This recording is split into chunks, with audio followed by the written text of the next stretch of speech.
Vamos ler todos juntos a palavra do Senhor. Leiamos. Mas ao fim daqueles dias, eu, Nabucodonosor, levantei os olhos aos céus, tornou-me,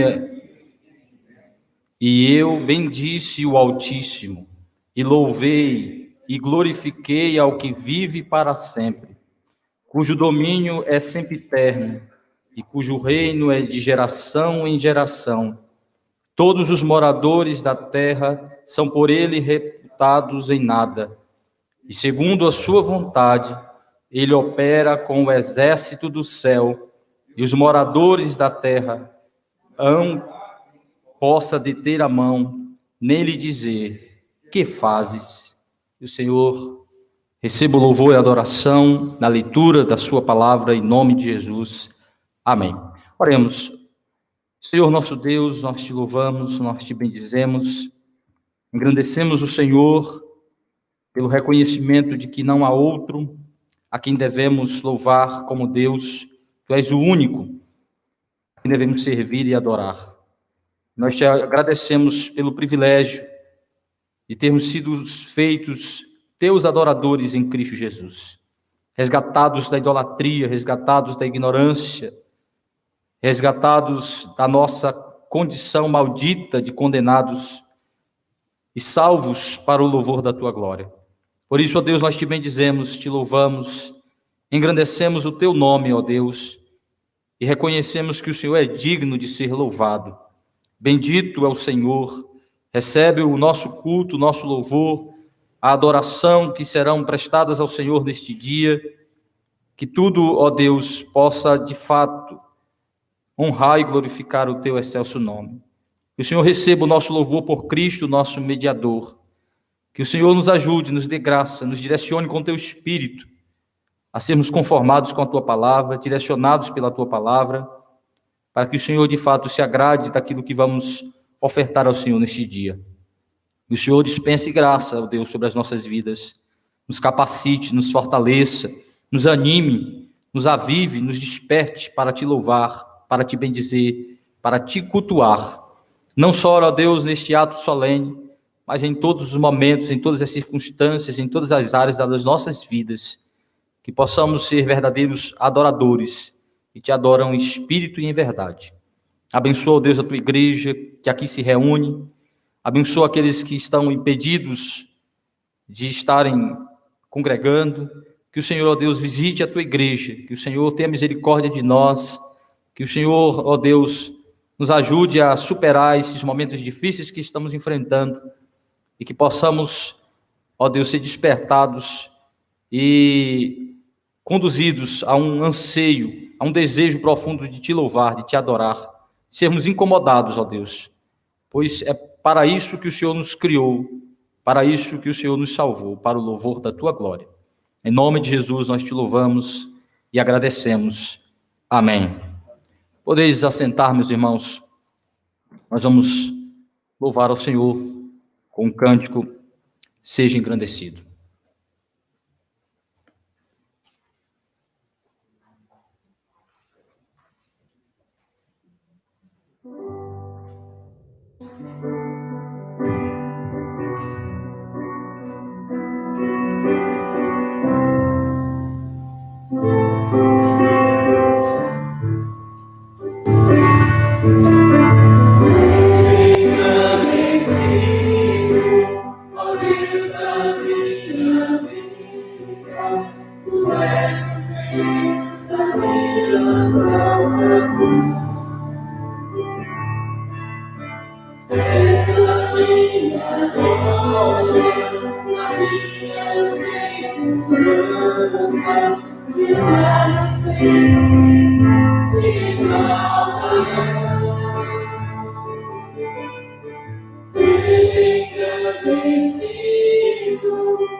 te exaltarei.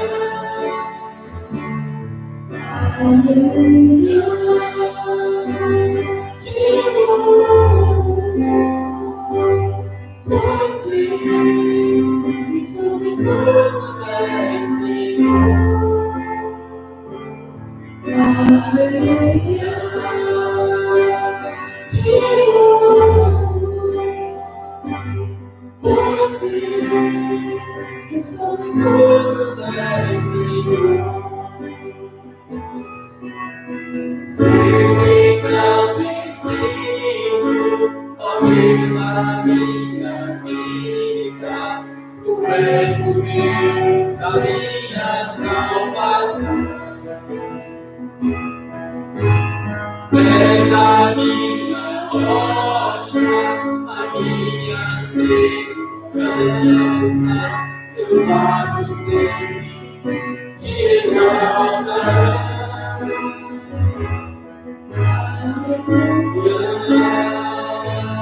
Te louvo, pois sempre sobre todos és Senhor. Aleluia, te louvo, pois sempre sobre todos és Senhor. Aleluia, aleluia, aleluia, louvemos ao Senhor. Aleluia, aleluia, aleluia, louvemos ao Senhor.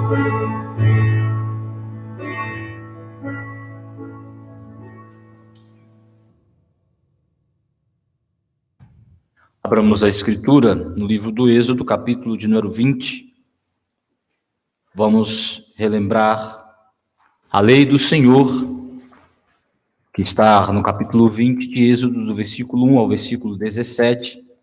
Vamos ler de maneira alternada, participativa, a palavra do nosso Deus, em que somos confrontados com um padrão universal e absoluto, moral de Deus para nós, que é a sua lei, que é o nosso paradigma, que é a nossa referência, para que possamos expressar a nossa obediência, gratidão ao Senhor e nosso amor ao obedecer a sua lei como salvos em Cristo. Leiamos Êxodo capítulo 20, de 1 a 17.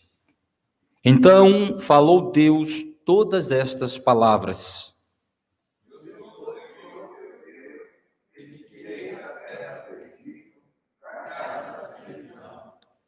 não terás outros deuses diante de mim.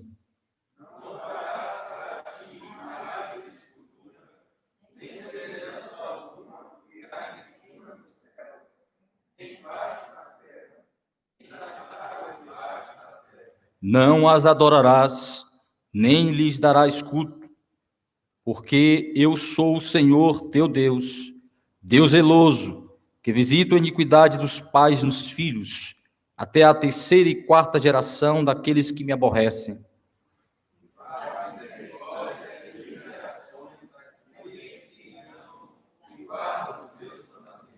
Não tomarás o nome do Senhor teu Deus em vão. O Senhor não terá por inocente o que tomar seu nome em vão.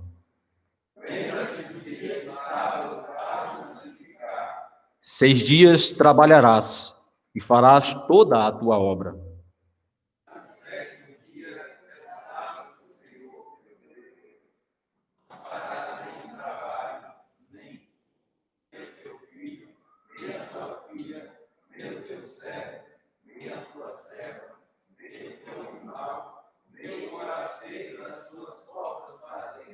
Porque em 6 dias fez o Senhor os céus e a terra, o mar e tudo o que neles há, e ao 7º dia descansou.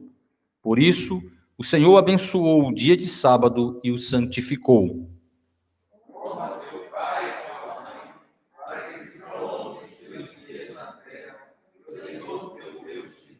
não matarás, não furtarás,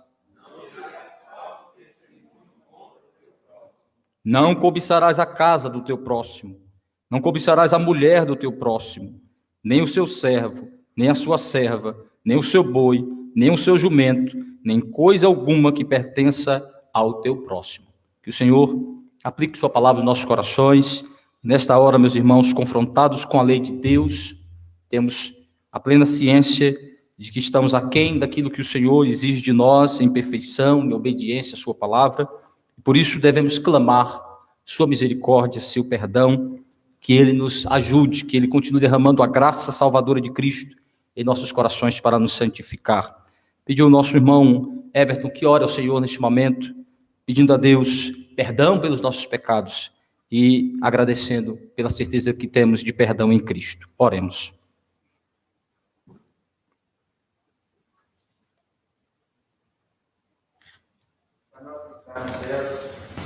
Santificado, exaltado seja o teu nome. Agradecemos ao Senhor por mais um dia. Esse dia que é dia do Senhor, dia pelo qual o Senhor nos tem dado a bênção de nos reunir para juntos glorificar e exaltar e conhecer o teu nome, pois só tu és digno de glória, de honra, de louvor e de adoração. Nesse momento quebrantados, entregamos as nossas vidas em tuas mãos, agradecidos porque até aqui o Senhor tem nos conduzido, que estamos com vida, com saúde, e livrando desse mal que nos cerca, porque a tua misericórdia imparada sobre nós.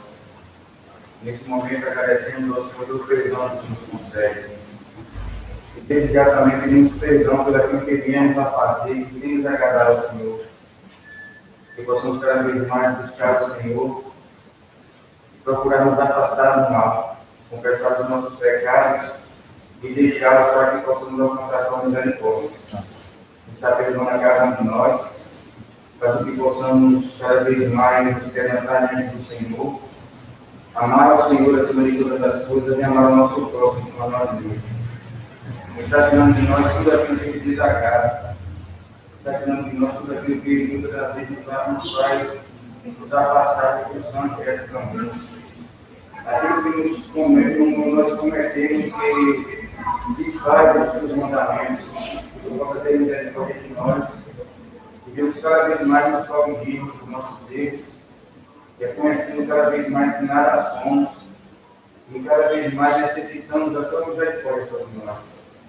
Está perdoando as nossas falhas, perdoa os nossos pecados, está com cada servo teu presente, aqueles que não podem estar aqui, que tu sabes da necessidade de cada um, que tu possa pensar os teus irmãos, que os abençoamos conforme o teu querer, a tua vontade. Agradecemos em nome de Cristo Jesus. Amém. Ouçamos o que a palavra de Deus nos diz, dando a certeza do perdão que nós temos em Cristo. Primeira carta do apóstolo Pedro, capítulo 1, 1 Pedro, capítulo 1, versículo 17 ao versículo 21. Vamos nos colocar de pé para lermos a palavra do Senhor. 1 Pedro, capítulo 1, de 17 a 21. Leiamos juntos. Ora, se invocais como Pai aquele que, sem acepção de pessoas, julga segundo as obras de cada um, portai-vos com temor durante o tempo da vossa peregrinação, sabendo que não foi mediante coisa corruptíveis, como prata ou ouro, que fostes resgatados do vosso fútil procedimento, que vossos pais vos legaram, mas pelo precioso sangue, como de cordeiro sem defeito e sem mácula, o sangue de Cristo, conhecido com efeito antes da fundação do mundo, porém manifestado no fim dos tempos por amor de vós, que por meio dele tendes fé em Deus, o qual o ressuscitou dentre os mortos e lhe deu glória, de sorte que a vossa fé e esperança estejam em Deus. Que o Senhor aplique sua palavra, meus irmãos, no nosso coração. Vamos louvar a Deus cantando cântico salvo pela graça.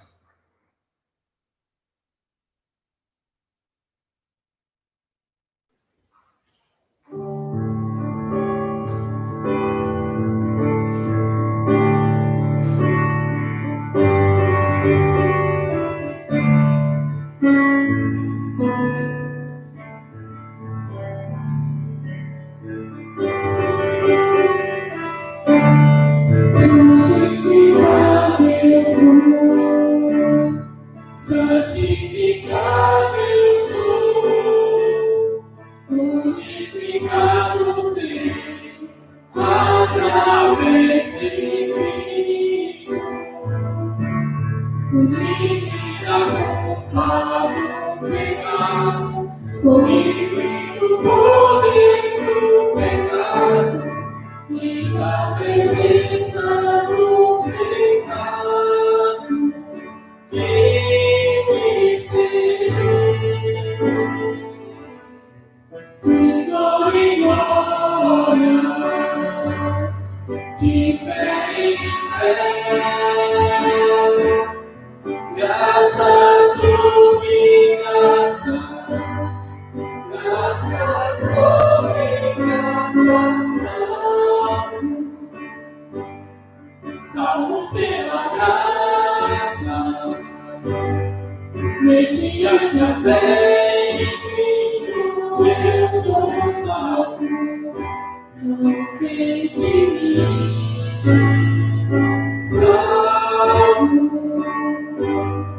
salvo pela graça, mediante a fé em Cristo, eu sou salvo, não vem de mim, é dom de Deus.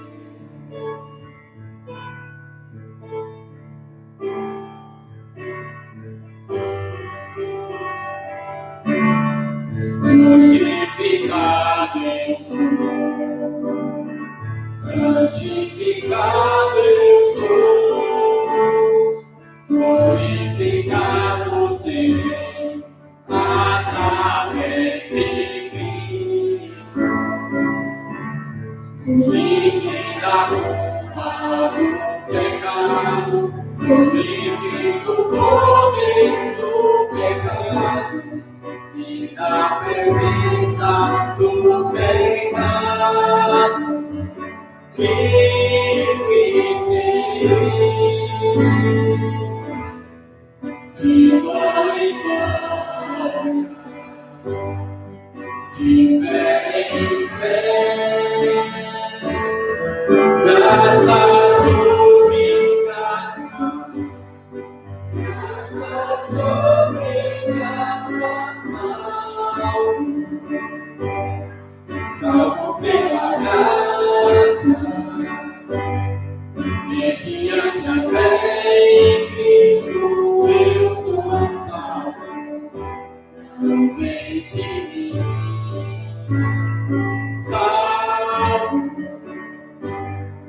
salvo pela graça,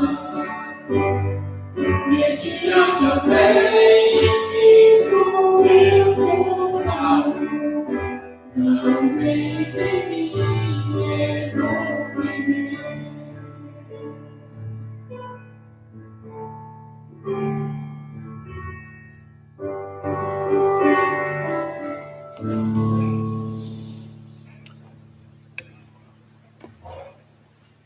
Abramos, meus irmãos, a palavra do Senhor, na carta do apóstolo Paulo aos Romanos, capítulo de número 8, continuando a nossa exposição sequenciada na carta aos Romanos, epístola escrita pelo apóstolo Paulo, quando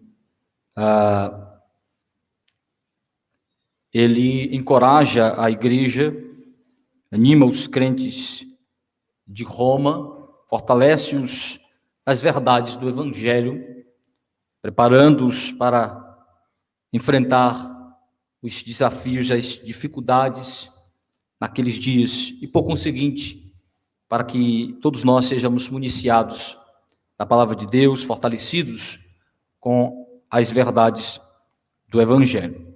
Capítulo 8, do versículo de número 18 até o versículo 27, eu vou ler, os irmãos acompanham a leitura do texto sagrado que diz assim, Romanos 8, de 18 a 27. Porque para mim tenho por certo que os sofrimentos do tempo presente não podem ser comparados com a glória a ser revelada em nós. A ardente expectativa da criação aguarda a revelação dos filhos de Deus, pois a criação está sujeita à vaidade, não voluntariamente, mas por causa daquele que a sujeitou, na esperança de que a própria criação será redimida do cativeiro da corrupção para a liberdade da glória dos filhos de Deus. Porque sabemos que toda a criação a um só tempo geme e suporta angústias até agora. E não somente ela, mas também nós, que temos as primícias do Espírito, igualmente gememos em nosso íntimo, aguardando a adoção de filhos, a redenção do nosso corpo. Porque na esperança fomos salvos. Ora, esperança que se vê não é esperança, pois o que alguém vê, como o espera? Mas se esperamos o que não vemos, com paciência o aguardamos. Também o Espírito, semelhantemente, nos assiste em nossa fraqueza, porque não sabemos orar como convém, mas o mesmo Espírito intercede por nós sobremaneira, com gemidos inexprimíveis. E aquele que sonda os corações sabe qual é a mente do Espírito, porque segundo a vontade de Deus é que ele intercede pelos santos. O Senhor aplique sua palavra nos nossos corações. Amém.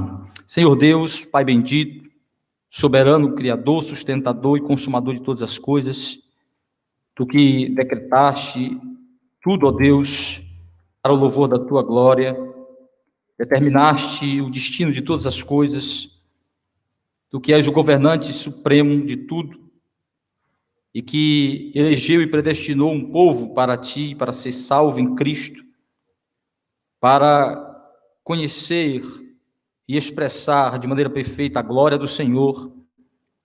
Nós Te louvamos, ó Deus, por esta grande salvação, e pedimos agora que o Senhor venha fortalecer a nossa fé, alimentar as nossas almas, nosso coração com a Tua palavra, renovar a nossa fé, o nosso amor e a nossa esperança em Jesus, através das verdades do Evangelho, e pela ação poderosa, grandiosa, soberana do Espírito Santo em nossos corações. Em nome de Jesus, nós pedimos que o Senhor desvende os nossos olhos para contemplar a glória e a majestade do Senhor, em nome de Jesus. Amém. Meus irmãos, nós estamos vendo como o apóstolo Paulo relembra aos crentes de Roma, e por conseguinte a todos nós, o que é o Evangelho, como a boa nova de Deus a respeito da nossa salvação. E ele explica que benefícios, que bênçãos são essas que nós recebemos em Cristo, principalmente a partir do momento que somos justificados.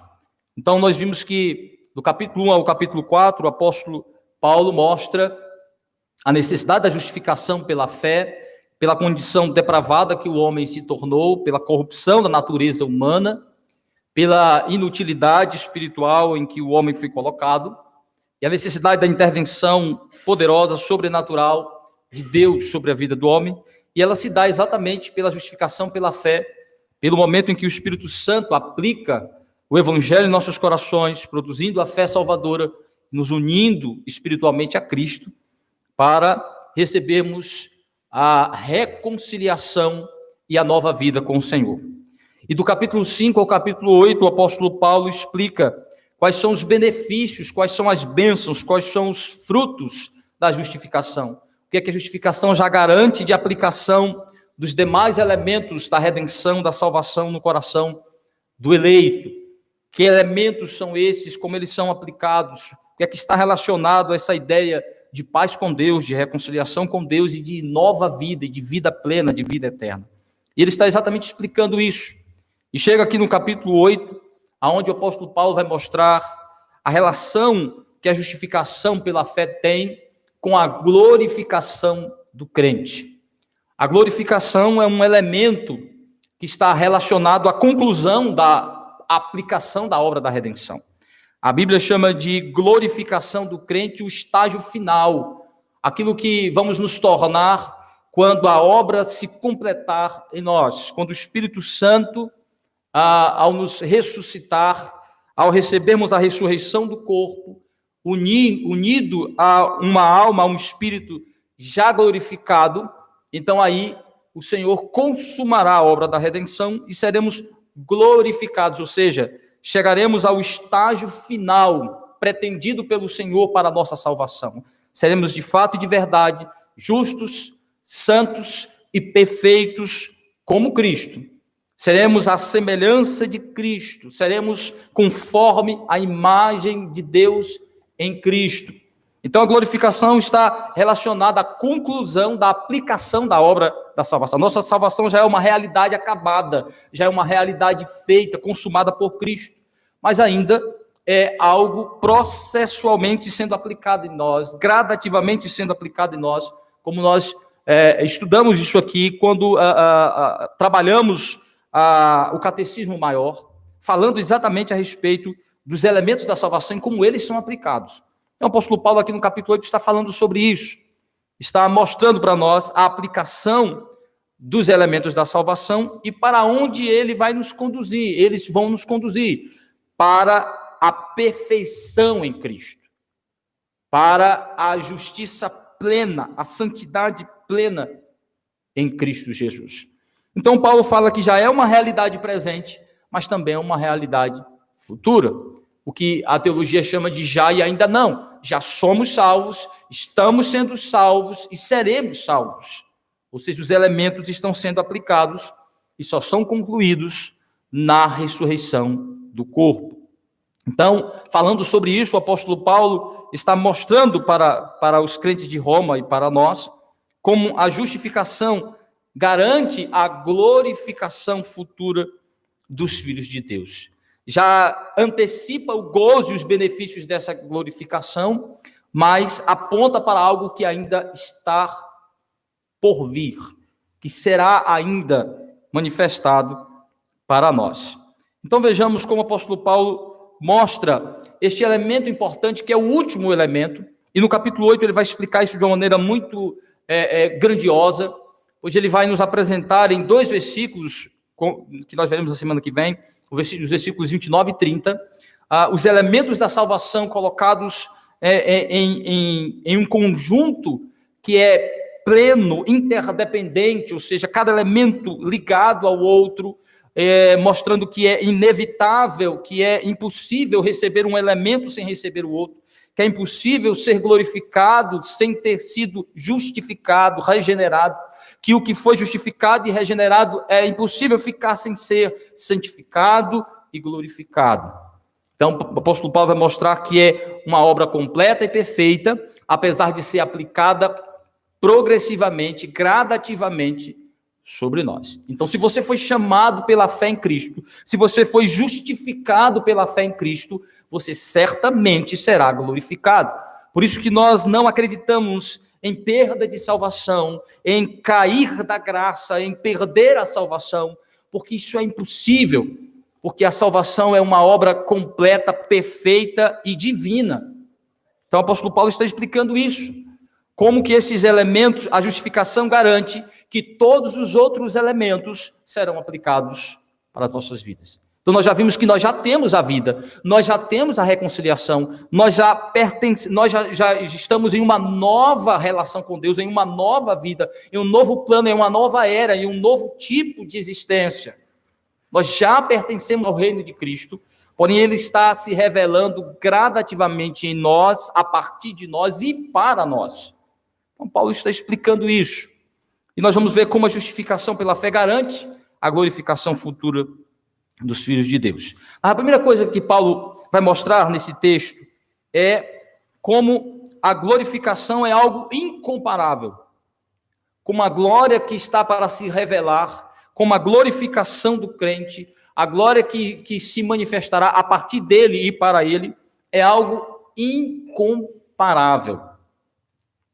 Vejamos o versículo 18, ele diz assim: porque para mim tenho por certo que os sofrimentos do tempo presente não podem ser comparados com a glória a ser revelada em nós. Perceba que quando o apóstolo Paulo coloca para nós essa conjunção explicativa, porque ele está exatamente relacionando tudo que ele disse antes ao que ele vai dizer agora.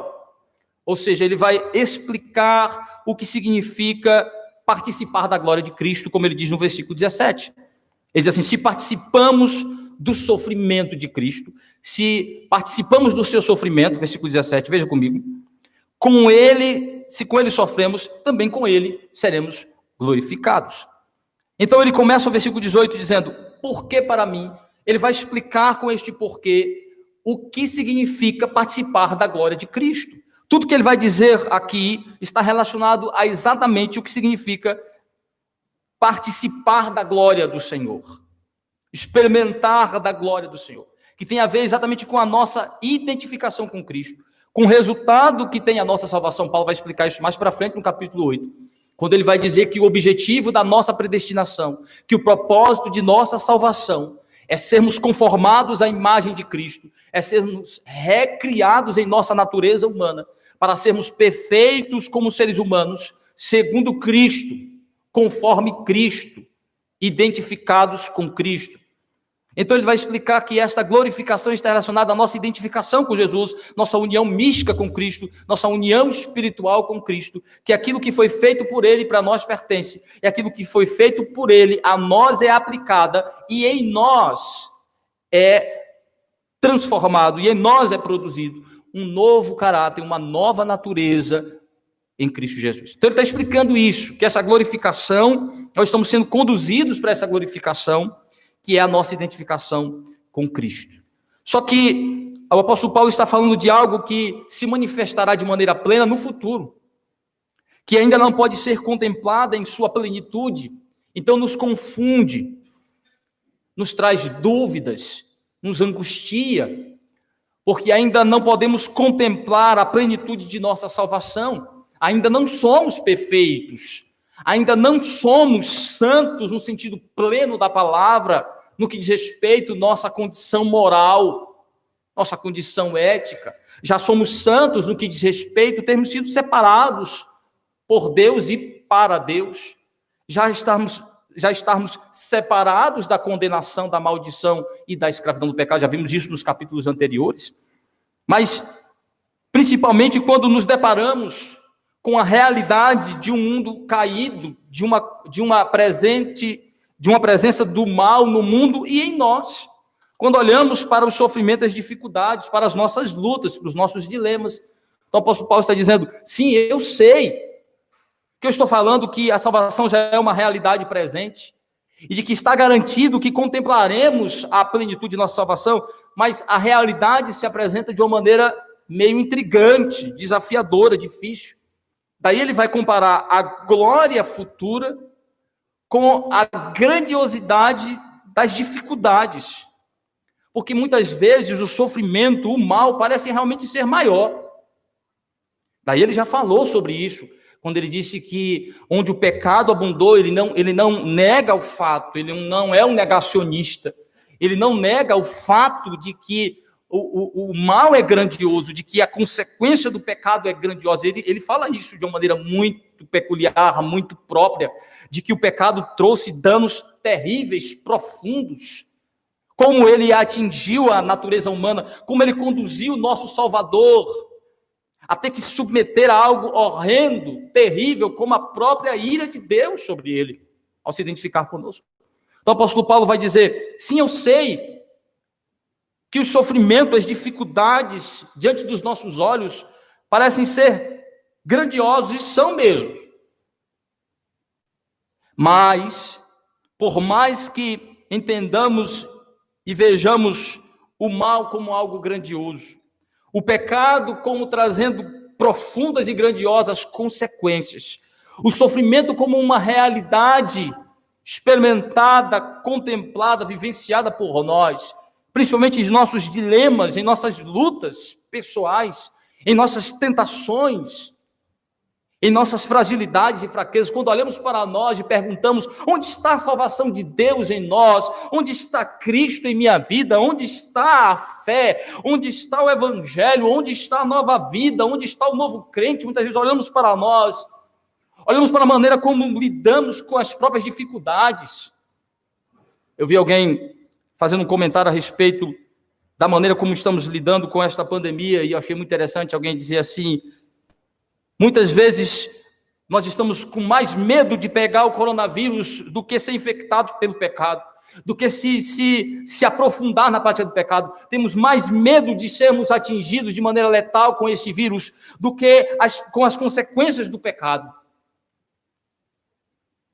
Se nós fôssemos tão cuidadosos para não pecar como estamos sendo em relação à transmissão do vírus, e aqui não estou dizendo que está errado fazermos isso em relação à transmissão do vírus, está correto, mas devemos ser muito mais cuidadosos, muito mais zelosos e tementes em relação ao pecado, ao entender, ao ver exatamente para onde ele nos leva, o que ele traz para nós, que danos ele nos causa.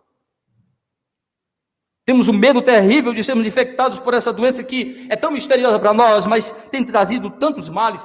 Mas o apóstolo Paulo disse, eu sei disso, que o pecado trouxe estas mazelas que nós estamos vivendo, estas dores, estas doenças, essas dificuldades, e isso é grandioso, isso é grande. Ele disse, mas, mesmo entendendo a grandiosidade do sofrimento trazido pelo pecado, não podemos compará-lo com a glória da salvação, com a glória de ser salvo, com o resultado final da nossa salvação, e com o resultado já presente, com o que já temos garantido. Então ele diz assim, eu tenho certeza que nós não podemos comparar, no sentido de achar que está no mesmo pé de igualdade. E aí é interessante, ele vai dizer exatamente porque a glória que há de se revelar, ela é muito mais grandiosa. E aí o que é que ele coloca? Ele coloca algumas coisas interessantes. Ele vai dizer assim, o sofrimento é presente, é para essa vida, mostrando a temporalidade, a transitoriedade do sofrimento. Isso em relação ao próprio sofrimento de Cristo, por exemplo. Jesus, em seu estado de humilhação, sofreu profundamente, sofreu danos terríveis do pecado ao se identificar conosco. Mas foi presente, temporal, específico, em um tempo específico de sua existência na terra. Foi profundo, foi grandioso, foi destruidor. Mas a glória de sua exaltação não é presente, é eterna. Olha que coisa interessante. Ele está dizendo, o sofrimento é temporal, é passageiro. É para apenas essa existência, não é para sempre. Então, quando nós comparamos o que é temporal com o que é eterno já está em uma condição superior. Quando a gente compara o que é temporal com o que é eterno tem mais valor. É mais profundo, é mais grandioso. Então, ele está dizendo, os sofrimentos, por mais profundos, por mais intensos, por mais grandiosos que sejam, eles não são eternos. Os benefícios da obra de Cristo, a glória que está se revelando em nós, é eterna. Sim, pastor, mas ainda vai se revelar. Eu estou lidando já com a realidade presente. Sim, mas Paulo está dizendo que a salvação também já é uma realidade presente. A glorificação é futura. A plenitude, a complementação, a conclusão é futura. Mas a presença já é real. Os primeiros elementos já estão em nós. A salvação, a vida de Cristo já está em nós. A eternidade já pulsa em nosso coração. A graça salvadora já está em nós. A capacidade de suplantar, de entender a grandiosidade da glória da salvação, de superar a profundidade da dor e do sofrimento, ao antecipar, a ter o antegozo da salvação, da vida eterna, ao pensar que tudo isso é passageiro, é transitório, é pequeno. Então, assim, a glória da salvação é incomparável.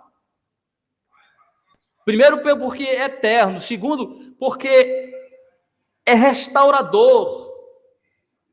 Todas as coisas serão restauradas todo mal será removido, todo dano, todo pecado. Essa condição frágil, danificada, será corrigida.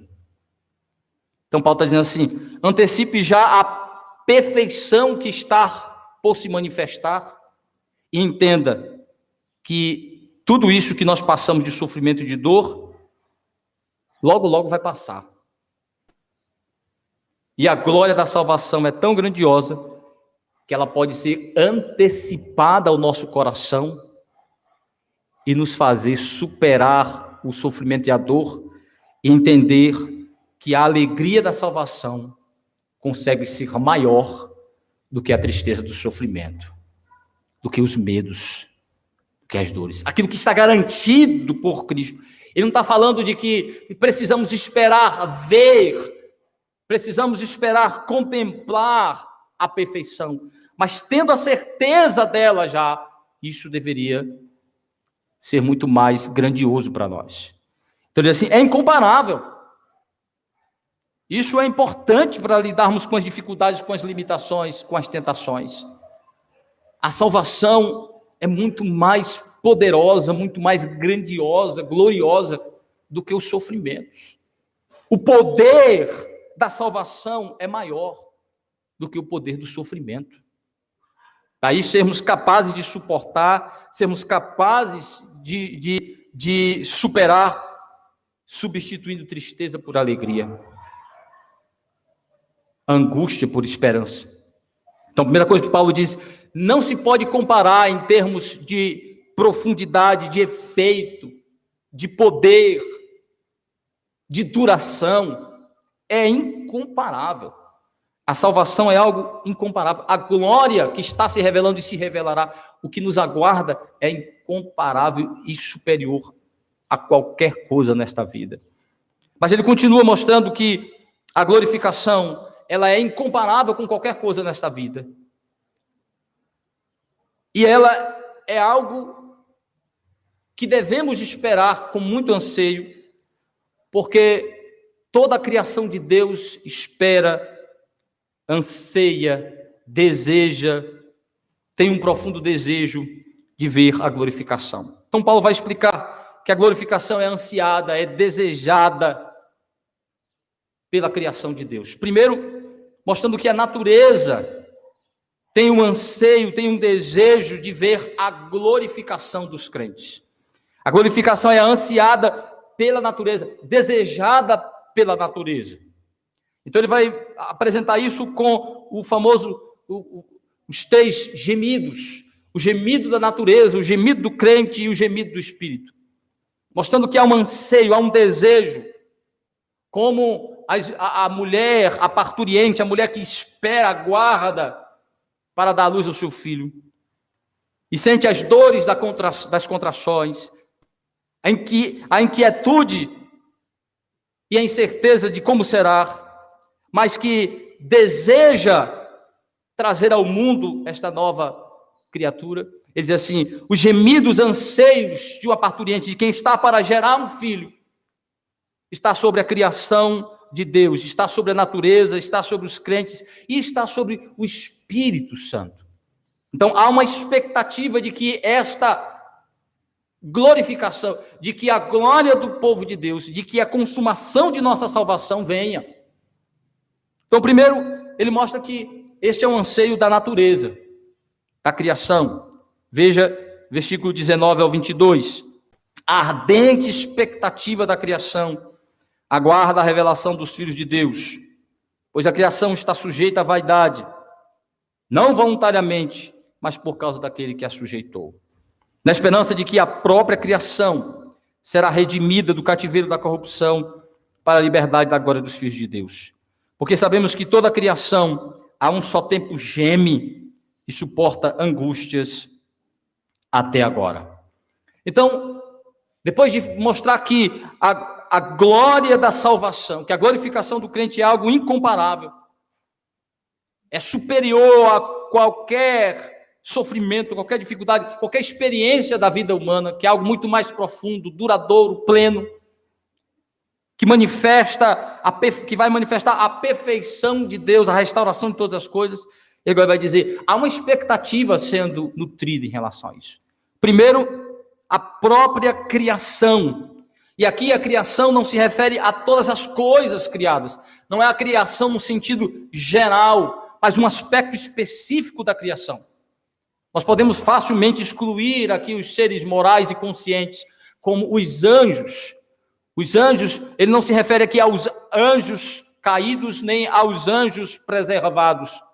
Porque os anjos eleitos e preservados não participaram da corrupção, não caíram, não experimentaram a queda, não estão debaixo da maldição, então eles estão fora. Não gemem esperando redenção. Os anjos eleitos não experimentaram a queda.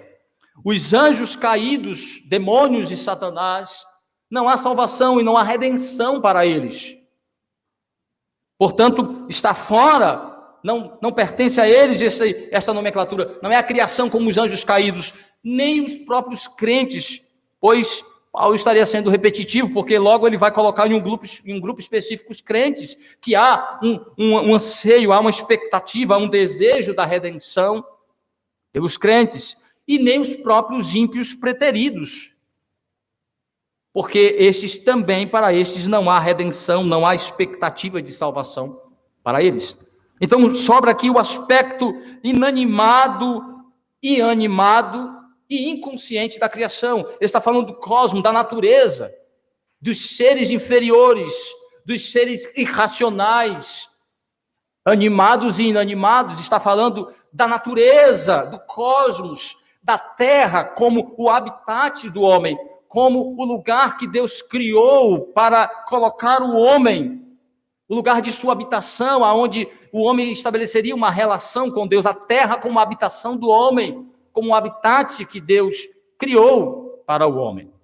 Então ele está falando exatamente desse aspecto da criação, principalmente quando nós entendemos o que aconteceu com a natureza, com a terra, como a habitação do homem na queda. Em Gênesis, no capítulo 3, do versículo 17 ao 19, nós temos a maldição que Deus proferiu sobre a terra por causa do homem. Daí o apóstolo Paulo dizer que esta criação que expecta, que deseja, que anseia, que a redenção dos crentes se manifeste, e que ela pegará carona, que ela se beneficiará com a glorificação dos crentes. Olha que coisa linda, que coisa interessante. Paulo diz assim, a criação, que é a natureza, que é a terra como habitação do homem, ela aguarda, ela deseja a revelação dos filhos de Deus. Ela anseia pela glorificação dos crentes. Ela anseia pela consumação da redenção dos eleitos. Por quê? Paulo diz. Por que ela tem essa expectativa? Primeiro, porque ela foi submetida a uma maldição que não dependeu dela. Ele está falando exatamente dos seres irracionais. Está falando exatamente da natureza, dos animais, do cosmos, da terra. Então ele está dizendo, há uma expectativa de que essa redenção se manifeste, de que Deus consuma a obra da redenção na vida dos crentes, porque a criação foi sujeita a uma futilidade, ela foi sujeita à vaidade, ela foi sujeita à corrupção, ela foi sujeita a um dano, a uma maldição. Está lá em Gênesis capítulo 3, de 17 a 19, quando o Senhor diz, maldita é a terra por causa de ti. Ela produzirá espinhos, ela resistirá para te dar o fruto do teu trabalho, tu vai lavrar, tu vai tirar do suor da terra, do teu suor, o teu sustento, ela resistirá, e quando tu morrer, voltarás para ela, para o pó, pois procedeste com matéria dela. Então o Senhor profere a maldição sobre a criação. O que essa maldição significa? Ela será restrita, ela será danificada, o seu potencial será restrito, será mitigado, ela não poderá mais desenvolver o seu potencial reprodutor, o seu potencial de grandiosidade como criação de Deus, como expressão da beleza, da inteligência, da criatividade do Criador. Ela permanece ainda com esses sinais, ela permanece ainda indicando a grandiosidade de Deus, mas mitigada, mais restrita. Seu potencial está seguro. Ela não pode desenvolver todo o potencial como criação de Deus. Foi restringida, foi danificada, foi deformada. Da ideia de futilidade, a ideia de vaidade. Ela foi sujeita a uma maldição, seu potencial foi segurado. Ela não pode desenvolver e mostrar todo o seu potencial de criação divina. E por que ela foi sujeita a isso? Foi sujeita por causa do próprio homem. Não por vontade própria, mas foi sujeita por causa do próprio homem, por Deus. Veja que o texto diz: pois a criação está sujeita à vaidade, não voluntariamente, mas por causa daquele que a sujeitou. Deus trouxe a maldição sobre a terra para atingir o próprio homem como disciplina. Seu habitat foi deformado, seu ambiente onde experimentava perfeição, uma relação perfeita com o seu Deus e com a natureza, foi danificado. A sua habitação, a sua casa foi atingida pelo pecado. Para que ele pudesse se lembrar de que desobedeceu ao seu Deus, de que recebeu a punição pela sua desobediência. Então, Deus sujeitou a natureza a uma maldição mitigadora, restringidora de seus potenciais. A morte atinge a própria natureza, trazendo danos, caos, desestrutura. Então Paulo disse: essa natureza está danificada pela maldição que Deus sujeitou ela, pela desobediência do homem, mas ela nutre uma expectativa de que Deus removerá esta maldição, de que seu potencial será liberado. Ela voltará a manifestar a grandeza de sua capacidade reprodutora, de manifestar a beleza, a inteligência do seu Criador, de maneira desimpedida, livre. Então há uma esperança, uma expectativa. Por quê? E é muito interessante, porque o apóstolo Paulo vai mostrar que a natureza não é um fim em si mesmo, de que a natureza não é a mãe, de que a natureza é algo mais grandioso do que o próprio homem. Não, a natureza foi criada para a glória de Deus, para manifestar a glória do Criador e para o bem do povo de Deus, para ser um lugar de exploração, de produção de cultura, de relacionamento com Deus, de alegria para o crente, para o homem. É o lugar de sua habitação, de sua morada, é a bênção de Deus para ele. Então ele vai dizer assim: então a natureza está relacionada a nós, dependente de nós, porque Deus atrelou a relação dela conosco. É nossa habitação, é nossa casa dada por Deus. E o próprio Deus que trouxe a maldição para nos atingir, removerá quando nos redimir plenamente. Então ele diz assim: a natureza espera que o mal seja removido da natureza humana, para que ela seja capacitada a desfrutar plenamente de uma natureza perfeita. Olha que coisa interessante.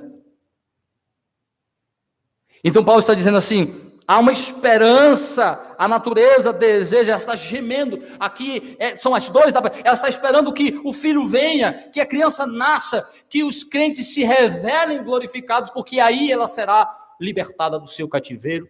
Para quê? Agora veja como Paulo é fantástico, ele vai mostrar que tudo está relacionado à glorificação do crente, porque na glorificação do crente, Cristo é glorificado como aquele que é o Redentor, Deus é glorificado como o Criador que trouxe a redenção. E a natureza é apenas o instrumento da manifestação deste arranjo divino do que ele planejou para nós. Veja o que Paulo diz, versículo 22, porque sabemos que toda a criação a um só tempo geme e suporta angústias até agora. Perdão, versículo 21. na esperança de que a própria criação será redimida do cativeiro da corrupção. Veja para quê? Para a liberdade da glória dos filhos de Deus. Aqui reforça exatamente a ideia de que nosso habitat final não é apenas o céu. Nossa habitação final é um novo céu e uma nova terra. Paulo deixa muito claro de que a terra faz parte do arranjo de Deus, faz parte da bênção de Deus, faz parte do que Deus planejou e deu para nós como benefício, como bênção. Então ele diz, a natureza espera que sejamos libertos de nosso pecado, para que ela seja liberta de sua maldição, para que ela fique livre para desenvolver o seu potencial, para que nós tenhamos total liberdade de desfrutar do potencial da natureza e desenvolver o nosso potencial de produtores de cultura. Olha que coisa fantástica. Como é que a vida é eterna, é enfadonho, é cansativo, é algo sem graça? Se nós restringidos em nossa condição caída, se nós deformados pelo pecado, produzimos cultura, produzimos coisas até boas culturalmente falando. Somos capazes de ver coisas maravilhosas em termos de produção humana. Agora imagine, lidando com a corrupção da natureza humana, lidando com a maldição da terra, agora ambos libertos do pecado, ambos livres do pecado. Ele diz para que livremente a natureza desenvolva o seu potencial e os filhos de Deus também desfrute livremente disso. Meus irmãos, que coisas maravilhosas poderão ser produzidas na eternidade. Pense, imagine comigo, se com toda a restrição que o pecado trouxe para nós, ainda podemos ficar abismados, boquiabertos do que pode ser produzido nessa condição de caos. Agora imagine, livres, nós e a natureza, de todo efeito e presença do pecado. É isso que Paulo está dizendo. Por isso que é incomparável a glória que há de se revelar, o mundo que será produzido na eternidade, o que a natureza humana vai produzir, o que a nova humanidade vai produzir, meus irmãos.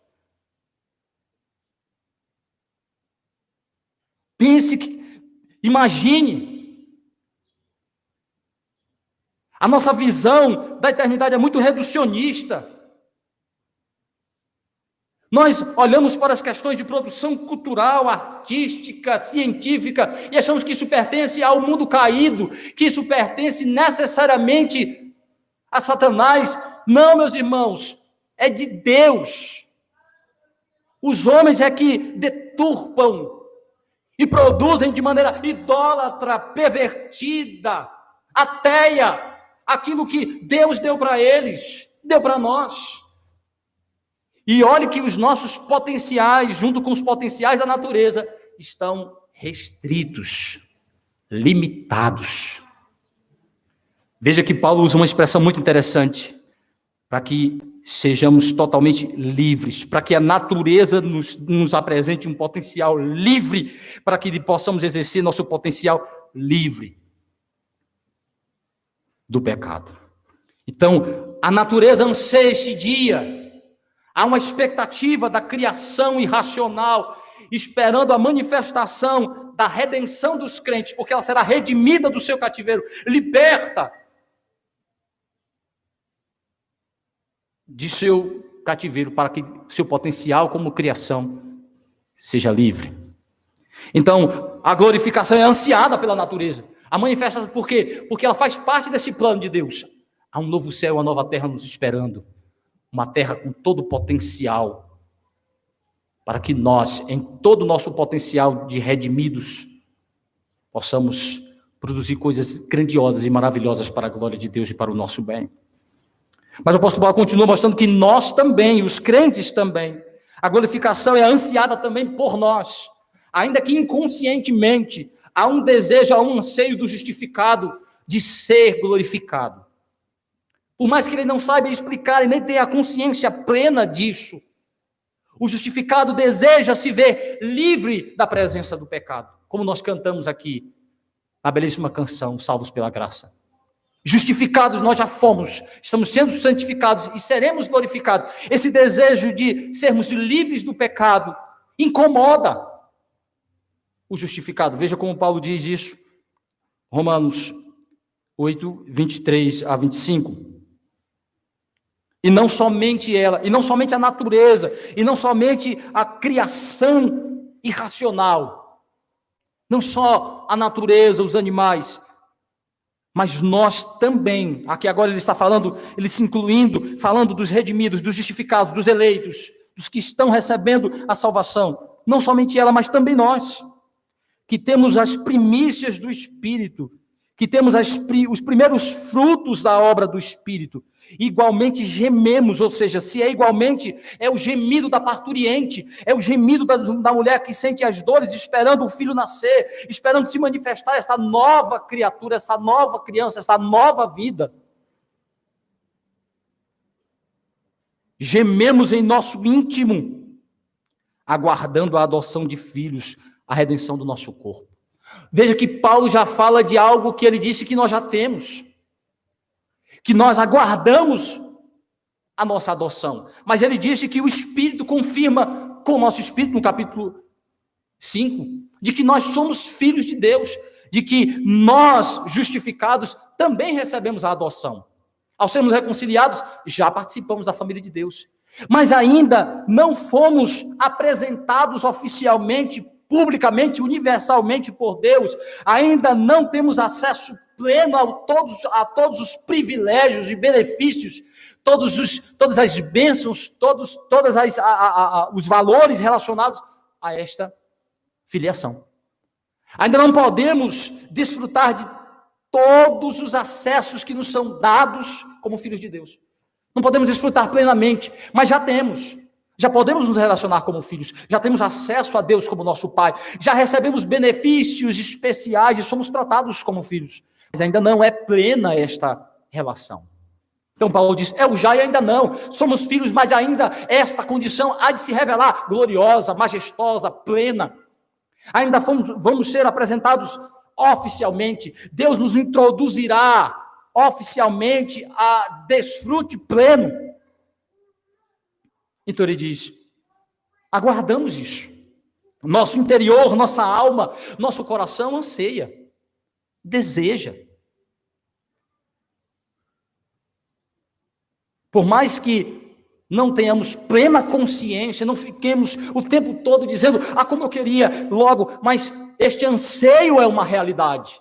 Esse desejo de que o pecado seja removido, esse desejo de não pecar mais, de se livrar dessas condições frágeis, limitadas, de poder contemplar a glória do Senhor sem impedimento, de poder nos livrar totalmente de todas as mazelas que o pecado trouxe. É desse anseio que Paulo está falando, esse desejo de se ver plenamente salvo. E isso é interessante como ele associa logo o último elemento de nossa redenção, que é exatamente a ressurreição do corpo. É assim, essa condição totalmente livre, completa de salvação, depende do corpo glorificado. Porque com o corpo glorificado é que teremos todo o potencial da nossa natureza humana preparado para desfrutar da condição de filhos de Deus.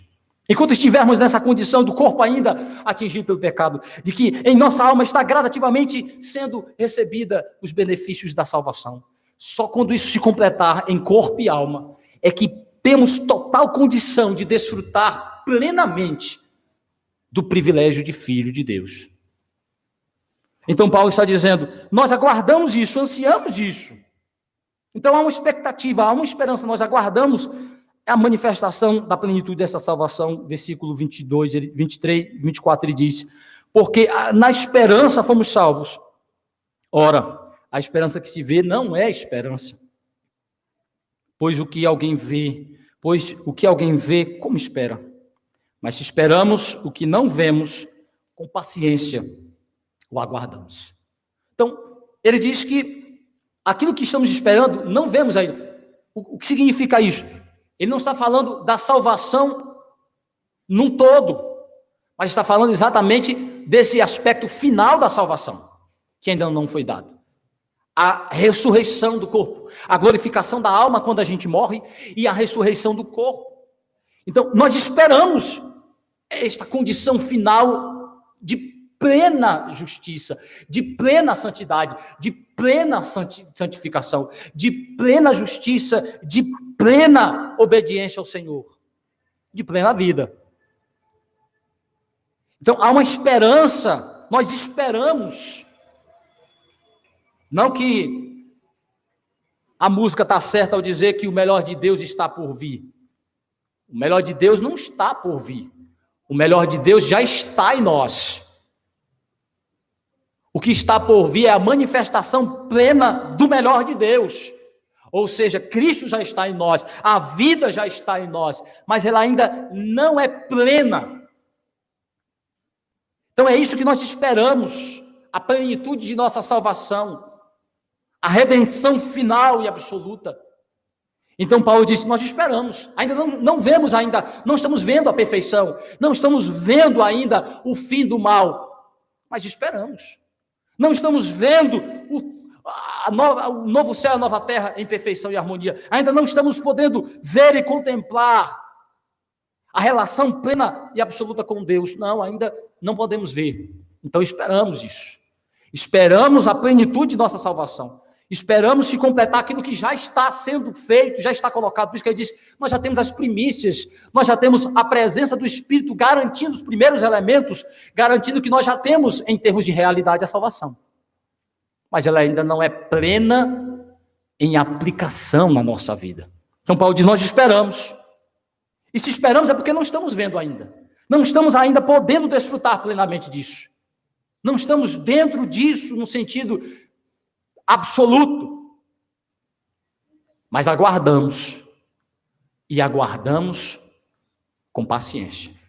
Quando nós entendemos, e aí é meio paradoxal, porque ele vai dizer assim, se você vê, você não está esperando, você espera o que você não vê,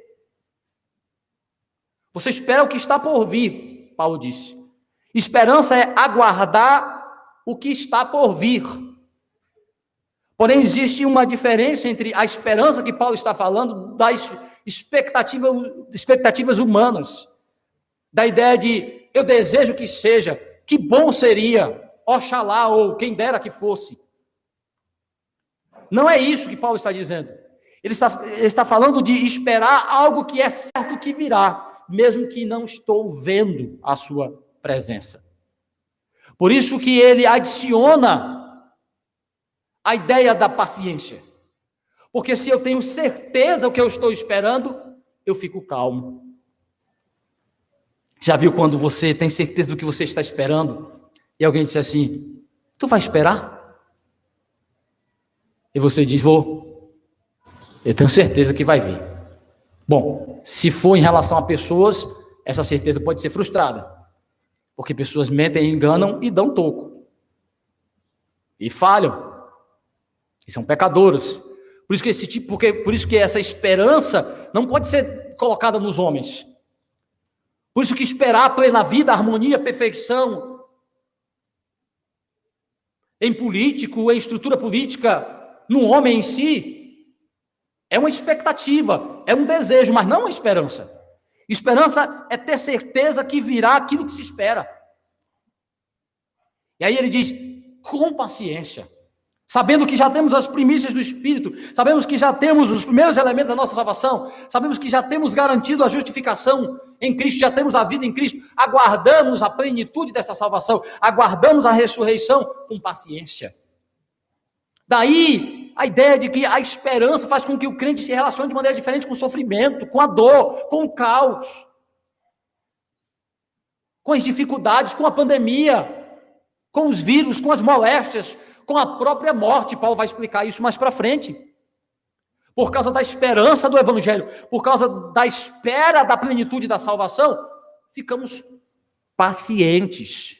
Não nos desesperamos, não nos inquietamos demasiadamente, apesar de, pela nossa fraqueza, sermos atingidos e por algum momento ficarmos inquietos. Mas Paulo diz, mas quem tem a consciência da salvação, expecta ela, deseja a plenitude dela, então fica calmo, descalmo, isso aí vai passar. E ainda que eu morra, ainda que tudo se acabe aqui, o que eu vou me encontrar, o que eu vou esperar, o que me encontrará na eternidade é algo maravilhoso.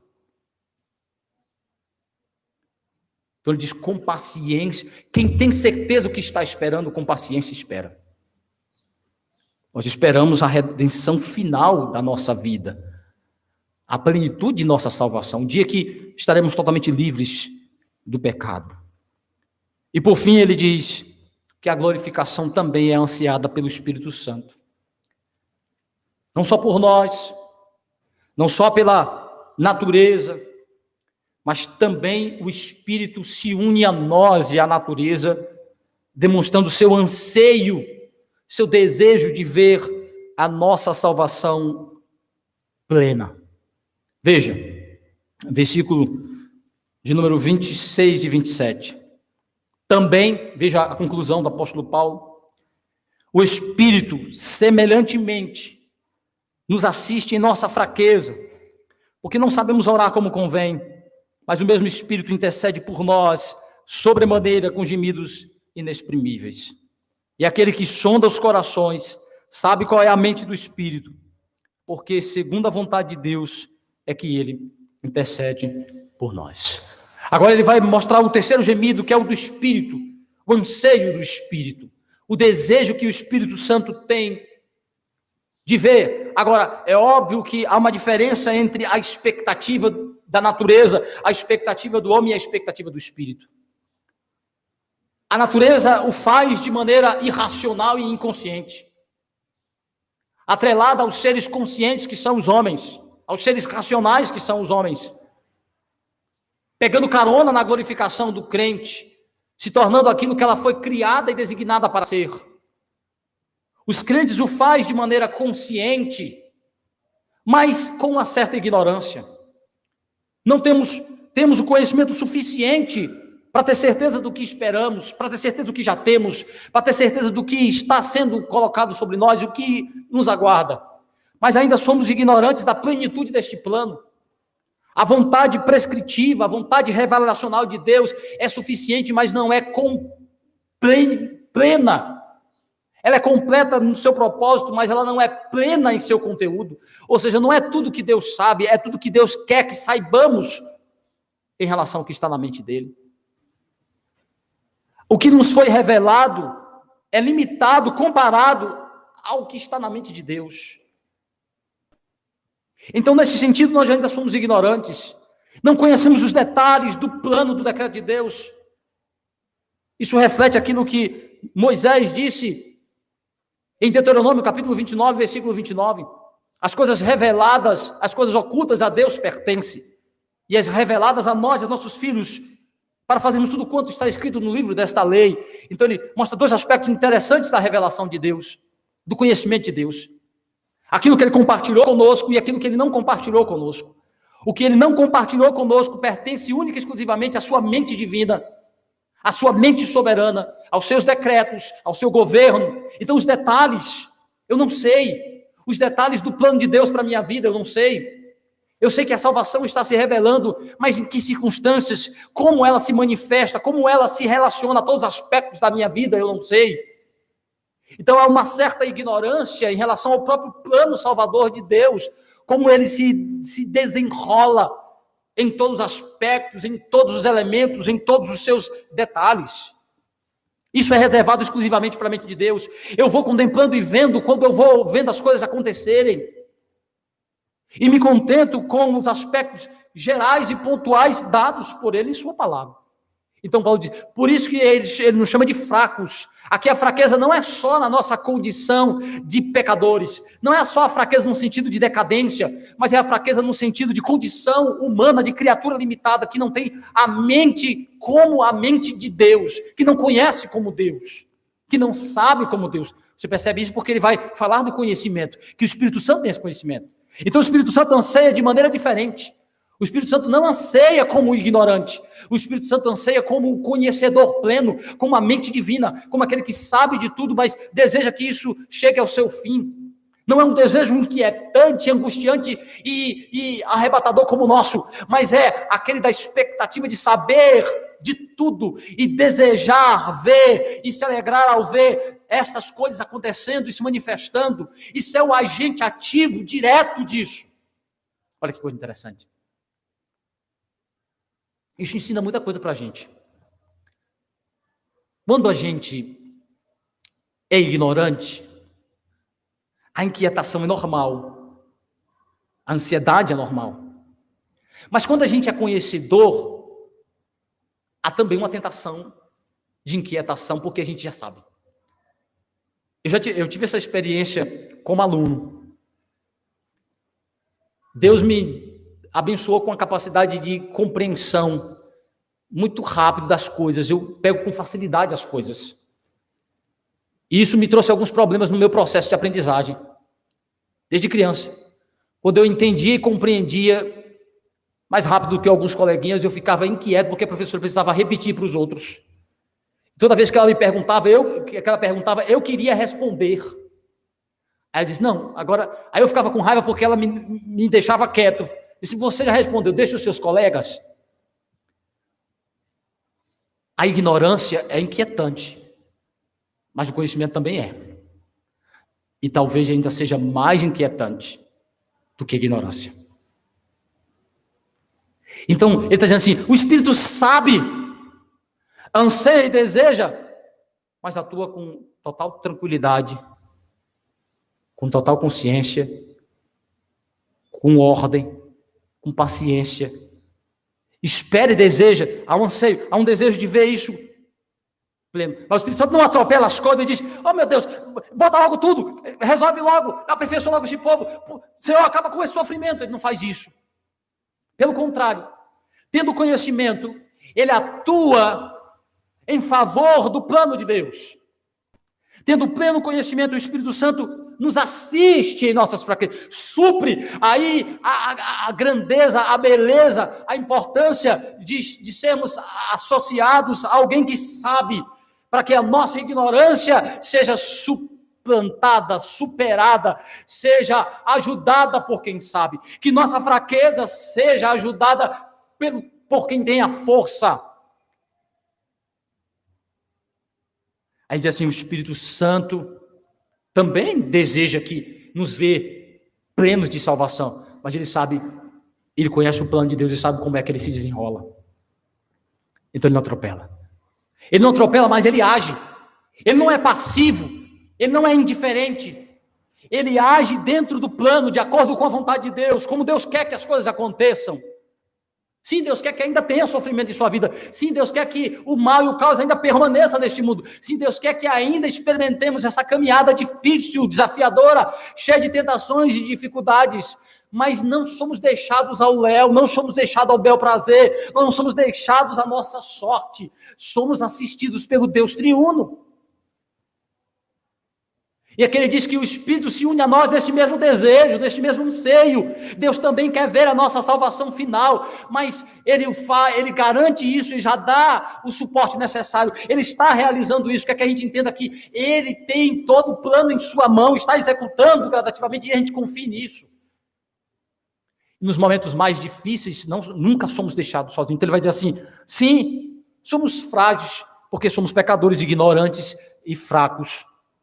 Mas ele diz assim, mas o Espírito nos assiste em nossas fraquezas. E uma das formas de Paulo mostrar a nossa fraqueza é, diante do sofrimento, mesmo conhecendo a salvação, mesmo sabendo do plano de Deus, mesmo sabendo o que já temos, mesmo sabendo que Deus está presente conosco, mesmo sabendo que há uma graça especial. Paulo diz assim, mas nós somos frágeis e ignorantes, nós não sabemos nem pedir quando nós oramos, e aqui eu entendo que ele está associando exatamente a maneira como a gente lida, por exemplo, com sofrimento. Ele está dizendo assim, a gente não sabe nem o que pedir quando está sofrendo. Como assim? Eu entendo que Paulo tem a sua própria experiência como exemplo. Lá em 2 Coríntios, no capítulo 2, capítulo 12, de 7 a 10, você pode consultar depois em sua casa. Paulo fala do espinho na carne. Ele fala de como ele experimentou um grande e um profundo sofrimento em sua vida. Não importa para nós o que era esse espinho, o que importa é que Paulo diz sobre ele. Que ele lhe trazia grande angústia, grande sofrimento, inquietação, de tal maneira que ele orou 3 vezes pedindo a Deus que removesse, que tirasse isso dele. E o Senhor disse que não tiraria. Que ele não removeria aquela fonte de sofrimento momentânea na vida de Paulo. Que Deus tinha um propósito dele superar aquilo com graça suportadora, com graça alentadora, com graça que o capacitasse a superar aquilo glorificando ao Senhor. Ou seja, qual era o plano de Deus para a vida de Paulo? Não remover o espinho na carne, mas dar graça que fizesse com que ele fosse aperfeiçoado, que ele fosse abençoado, que ele fosse fortalecido, que ele fosse identificado com Cristo, que ele passasse pelo sofrimento. É isso que Paulo está dizendo. Você já prestaram atenção que muitas vezes quando a gente vai orar em relação à enfermidade, em relação a algum sofrimento, a gente muitas vezes fica, principalmente como calvinistas, como presbiterianos, a gente fica com receio de dizer assim: Senhor, cura esta enfermidade, resolve ou tira esse problema. A gente sempre coloca imediatamente assim: se essa for a tua vontade, Senhor, se essa for a tua vontade. Porque é errado dizer, não, isso mostra exatamente esse dilema que o apóstolo Paulo diz que faz parte da nossa condição frágil e ignorante. Eu não sei se Deus quer remover aquela doença, ou se Deus quer remover e ser glorificado na remoção, ou ser glorificado na sustentação do seu servo. Eu não sei. Como eu não sei, Paulo diz, é inquietante, eu não sei nem o que dizer. Eu não sei se eu peço para tirar ou peço para dar graça para suportar. Eu não sei se eu peço para resolver o problema ou para permanecer o problema. São inquietações e angústias de quem entende a soberania de Deus, de quem entende o governo de Deus, de quem entende que as coisas estão sob o controle absoluto de Deus, mas que nós somos ignorantes dos detalhes deste plano. Até em relação à nossa própria vida. Se aquele sofrimento específico, se aquela dificuldade específica, Deus quer resolvê-la ou não. Então Paulo disse assim: eu não sei nem orar diante do sofrimento, eu não sei nem o que pedir. Claro que ele não está falando das coisas pontuais e ordeiras do nosso dia a dia, que a gente sabe o que pedir em relação à comida, vestimenta, às necessidades básicas da vida. Ele está falando em algo que tem a ver com ignorância nossa. Será que Deus quer isso ou não? Porque não há uma revelação especificada. Então Paulo diz, mas o Espírito. Então ele está dizendo assim, não fique com vergonha, com medo, ou desapontado em sua ignorância e fragilidade. Paulo está reafirmando, é assim mesmo, nós somos fracos, é isso mesmo, nós não sabemos mesmo, e é correto, ao pedirmos alguma coisa, dizemos sim, Senhor, se assim for a tua vontade. Sim, é correto, mas pedir confiante, pedir acreditando que Deus pode fazer aquilo de fato e de verdade. Não há problema nenhum orar pela cura de uma enfermidade, pelo livramento de um sofrimento. É claro que minha oração, olha, Paulo já está dizendo, minha oração não é determinante e nem sempre expressa a realidade e a plenitude do propósito de Deus. Ah, pastor, então para que eu vou orar, se eu não sei? Sua oração não é e não pode ser tratada como tendo poder para fazer aquilo que você acha que tem, de determinar ou de ser a fonte de orientação ou de informação para Deus. Você não ora para informar Deus das coisas. É óbvio que eu devo falar das coisas para Deus, mas Ele não passa a conhecer a partir do momento. Ele deseja me ouvir relatar, Ele deseja me ouvir falar, Ele deseja que eu expresse os meus anseios, os meus desejos, as minhas vontades, as minhas petições. Mas isso não significa que eu estou suprindo uma deficiência em Deus. Não significa que eu estou dando ciência a Ele de algo que Ele não saiba. Não significa que Ele precisa necessariamente dessa informação para agir, como alguns dizem, não aconteceu isso porque você não orou. Sabe por que essas coisas estão acontecendo no mundo? Porque os crentes não estão orando, como se Deus precisasse necessariamente da nossa oração para agir. Não, eu diria diferente. Sabe por que nós temos tanta inquietação dos crentes? Sabe por que nós temos tanta ansiedade? Sabe por que nós temos tanta atitude ímpia na vida de crentes? Porque a gente não ora. Sabe por que a gente está reagindo de maneira ímpia a tudo isso? Porque a gente não ora. É a nossa reação A oração muda o orador e não o objeto de sua oração. A oração não muda e nem move a Deus, apesar dele determinar e escolher, nos dar algumas coisas como resposta de oração. Mas a oração não é o poder determinante. E Paulo deixa isso claro. Por isso ele diz, nós somos fracos, mas o Espírito nos assiste. Primeiro porque junto conosco ele ora. E a coisa interessante é que nesse texto Paulo vai dizer que nós nunca oramos sozinhos. Meu irmão, quando você ora, você tem dois auxílios importantes. Você ora ao Pai, ele está atentamente ouvindo. Isso já é grandioso, majestoso, o Pai lhe ouvindo como seu Pai, como quem se importa. Jesus explicou isso. E nos estimulou a orar e sermos perseverantes na oração. Batei, buscai. Mas aqui Paulo vai dizer que enquanto Deus Pai ouve atentamente a nossa oração, Jesus Cristo intercede no céu por nós. Ao lado do Pai, Ele pede por nós, Ele intercede por nós, Ele nos auxilia. Enquanto aqui na terra o Espírito Santo em nosso coração e nossa alma auxilia-nos. O Deus triuno, envolvido totalmente na nossa oração, envolvido totalmente em nossas necessidades. Com que objetivo? De simplesmente suprir imediatamente as necessidades? Não. De suprir-nos naquilo que é necessário para a continuação da manifestação da nossa salvação, incluindo suprir as necessidades básicas. Mas elas estão dentro de algo maior. Por isso que Paulo diz, o Espírito sabe exatamente qual é a real necessidade nossa. Ele vai além daquela nossa visão temporal, pragmática, temporal, materialista, existencialista, imediatista. O Espírito sabe qual é o plano final de Deus. A nossa redenção, a nossa identificação com Cristo. Ele vai explicar isso mais para frente. Aí ele vai dizer, então o Espírito, por que o Espírito sabe o que pedir? Porque ele sabe qual é o plano. Ele sabe o que é que Deus realmente planejou para nós. Sermos iguais a Cristo. Então ele pede tudo que está relacionado a este propósito, a maneira como Deus planejou isso se manifestar em nós. Daí Paulo vai dizer que o Espírito nos assiste à nossa fraqueza porque somos ignorantes. E de maneira que nós não ouvimos que a ideia dos gemidos inexprimíveis, que não se expressam em palavras, alguns vão dizer que aqui são as algarávias pentecostais ou línguas de anjo, porque fala embolado de maneira que a gente não entende, nada a ver. Ele está falando daquilo que não se expressa em palavras, na ideia de que nós não somos capazes de ouvir o que o Espírito diz.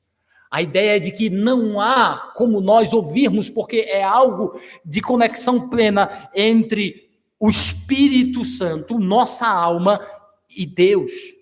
É algo no plano espiritual que nós não conseguimos ouvir, mas que está acontecendo, que o Espírito expressa, fala com o Pai por nós.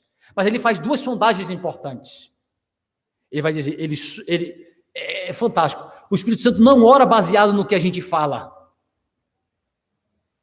O Espírito Santo ora baseado no que está em nossa mente realmente e o que está na mente de Deus. Olha como é que ele diz. E aquele que sonda os corações sabe qual é a mente do Espírito, porque segundo a vontade de Deus é que ele intercede pelos santos. Então ele pede de acordo com o que é a realidade do nosso coração, porque a gente pode falar uma coisa e estar pensando outra. Pode falar uma coisa e estar desejando outra totalmente diferente. Ele sabe realmente o que domina a nossa mente, os anseios e desejos do nosso coração, e sabe qual é o plano de Deus. Então ele faz essa avaliação entre o que domina a nossa mente, quais são os anseios do nosso coração, com o que Deus planeja, e trabalha baseado exatamente no plano de Deus. Então ele pede em nosso favor, baseado na realidade de nossa alma e na realidade do plano de Deus. Ou seja, tudo, aí ele vai dizer no versículo 28, tudo para cooperar para o nosso bem. Tudo para cooperar para o nosso crescimento espiritual. Tudo para cooperar para a nossa glorificação, para o nosso crescimento espiritual, incluindo frustrar nossa vontade, incluindo pedir a Deus que santifique e purifique o nosso coração, que nos dê mente melhor, que nos dê melhores pensamentos, que nos dê conhecimento, que aplique a palavra no nosso coração, que nos permita conhecer mais de Deus. Então, Paulo conclui este bloco dizendo que há um anseio, um desejo do Espírito Santo pela nossa salvação, como aquele que conhece, como aquele que atua poderosamente os elementos da salvação, sabe do plano de Deus e atua em nosso favor. Isso mostra que qual é o objetivo de nossa oração, então? A oração tem como objetivo, primeiro, expressar a nossa fé, nossa obediência. A oração, antes de qualquer coisa, é um dever. Nós vivemos uma realidade social em que não se pode falar de obrigação e de dever, que é sempre errado obrigar as pessoas às coisas. Não é bem assim, não. Oração é um dever, é uma obrigação. O Senhor ordena que nós oremos. É uma ordem. Mas não é só uma obrigação.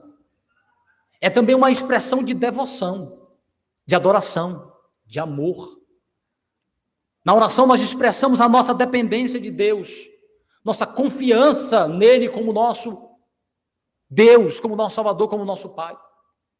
Mas também é um meio de recorrermos a ele como nosso provedor. Então daí falamos de nossos anseios, de nossas necessidades.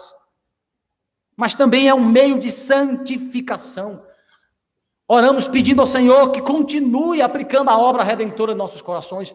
Oramos como um veículo de edificação espiritual, pedindo que Ele continue a obra e complete ela, de falar dos anseios de ver esta glorificação final, de nos ver livres do pecado.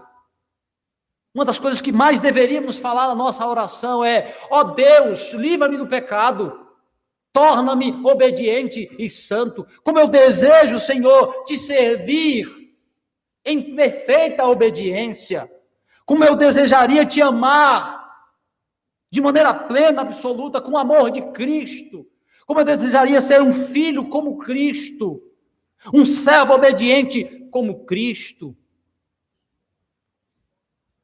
A oração serve para expressarmos este anseio que Paulo diz que existe em nosso coração, de vermos a glória do Senhor se manifestar a nós, em nós e por meio de nós. Que Ele, pois, em Cristo, nos abençoe. Amém.